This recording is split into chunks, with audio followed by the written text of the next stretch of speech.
Hoy vamos a meternos de lleno en uno de los momentos más fascinantes y convulsos de la historia de España, el nacimiento de la Segunda República y su ambiciosa Constitución, un proyecto que buscaba nada menos que rediseñar una nación de arriba a abajo. A ver, ¿puede un solo voto cambiar un país entero? Parece una pregunta enorme, ¿verdad? Pues bueno, lo que pasó en España en 1931 nos da una respuesta, y vaya si fue contundente. Vale, vamos al lío. Todo empieza, y esto es lo increíble, con unas elecciones municipales, unas simples elecciones locales en abril de 1931. En ese momento nadie, pero nadie, se imaginaba lo que iba a pasar, porque en cuestión de días, de poquísimos días, esos votos iban a acabar con la monarquía y a abrir la puerta a una etapa totalmente nueva. Y es que aquí está la clave de todo. ¿Cómo es posible? Pues porque un resultado electoral se convirtió de repente en la chispa que lo incendió todo. Fijaos, la victoria de los republicanos en las ciudades fue tan, pero tan aplastante, que la gente salió a la calle y la presión fue sencillamente imparable. Al rey Alfonso XIII no le quedó otra que marcharse al exilio. Y vamos, casi de un día para otro, España tenía un gobierno provisional. Y claro, este nuevo gobierno no se anduvo con chiquitas. No perdió ni un segundo, ¿eh? Se pusieron manos a la obra enseguida con una serie de reformas que consideraban urgentes, con la idea de darle la vuelta a las instituciones más importantes del país, de modernizarlas desde los cimientos. Hablamos de 3 reformas de calado: la militar, la religiosa y la agraria. Ojo que estas no eran reformas cualquiera, eran los cimientos sobre los que se quería construir esa nueva España. Cada una de ellas intentaba solucionar problemas que llevaban ahí décadas, problemas enquistados. Y todo esto, en el fondo, era para preparar el terreno para el gran cambio, el cambio de verdad, una nueva constitución. Y aquí llegamos, digamos, al meollo de la cuestión, al corazón del proyecto republicano, la Constitución de 1931.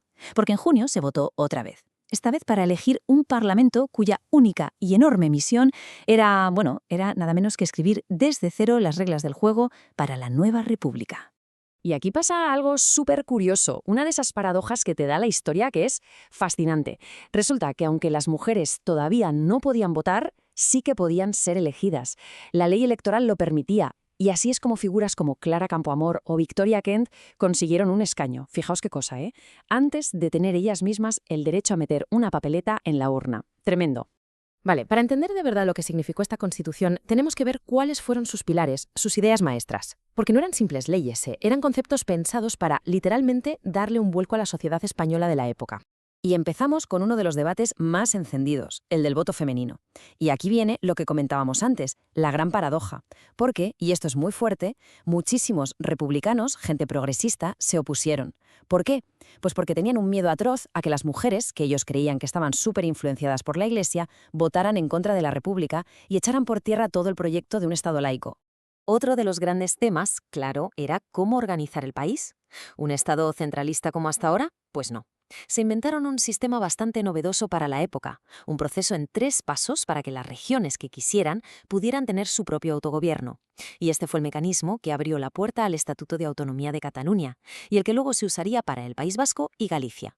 Escuchad esta frase: Dios había quedado anonadado. Es durísima, ¿verdad? Pues revela perfectamente la tremenda conmoción que provocó el siguiente pilar del que vamos a hablar. Para que nos hagamos una idea, para los sectores más conservadores y católicos, esto no era una reforma, no. Para ellos era un ataque en toda regla a su manera de entender España. Es que el tema de la religión, fue sin duda el que generó más conflicto. La Constitución fue muy clara. El Estado dejaba de ser católico para ser aconfesional. Se cortó de raíz la financiación pública a la Iglesia, se legalizó el divorcio, algo impensable hasta entonces, y se prohibió a las órdenes religiosas dar clase. La cosa se puso tan, pero tan tensa en el Congreso durante estos debates que las crónicas de la época cuentan que hubo hasta bofetadas entre diputados, para que veamos el nivel. Pero ojo, que la Constitución no era solo política, también tenía un componente social importantísimo. Y aquí vemos otro hito. Por primera vez en la historia de España, una Constitución no solo hablaba de los derechos del individuo, sino que también reconocía derechos sociales, colectivos. Esto, la verdad, fue un salto de gigante. Fue, en cierto modo, la semilla de lo que hoy llamamos estado del bienestar. ¿Y de qué derechos hablamos? Pues del derecho al trabajo, a la educación, a la sanidad, a tener una vivienda digna, vamos, aspiraciones que hoy nos parecen normales, pero que en los años 30 eran increíblemente avanzadas. Esto demuestra la enorme ambición social que tenía este proyecto. Claro, para poder llevar a cabo todo esto hacía falta una herramienta legal potente, y ese fue el polémico artículo 44. ¿Qué decía este artículo? Pues algo que sonaba a bomba, que la propiedad privada ya no era sagrada, que se podía expropiar si el interés general lo requería. Esta fue la llave, la pieza clave que permitió al gobierno poner en marcha, por ejemplo, la gran reforma agraria. Y por último, el sexto pilar. Se cambió toda la estructura del Estado. Se dijo adiós a la monarquía hereditaria y hola a una república parlamentaria. En lugar de un rey, ahora habría un presidente de la República, elegido, eso sí, con un poder más bien simbólico. Y para vigilar que todo funcionara como debía, se creó algo totalmente nuevo en España: el Tribunal de Garantías Constitucionales, una especie de primer tribunal constitucional. Y aquí llegamos a la gran paradoja de todo este asunto. La Constitución del 31 fue las dos cosas a la vez. Por un lado, un texto increíblemente avanzado, lleno de progreso social y democrático. Pero por otro, fue también la causa de unas divisiones sociales profundísimas, casi imposibles de reconciliar. Es que es así de claro. Para quienes la apoyaban, era una de las constituciones más modernas de Europa, un faro de democracia. Pero para sus enemigos era un documento sectario, un traje a medida hecho por media España para aplastar a la otra media. Y estas dos visiones, totalmente opuestas, marcaron a fuego toda la política de la época. Y todo esto nos deja con una pregunta final, una pregunta clave. ¿Podía una constitución así, tan moderna pero que al mismo tiempo provocaba un rechazo tan bestia en una parte tan grande del país, ser de verdad la base para construir una España unida? La historia, por desgracia, nos dio una respuesta. Y fue una respuesta trágica.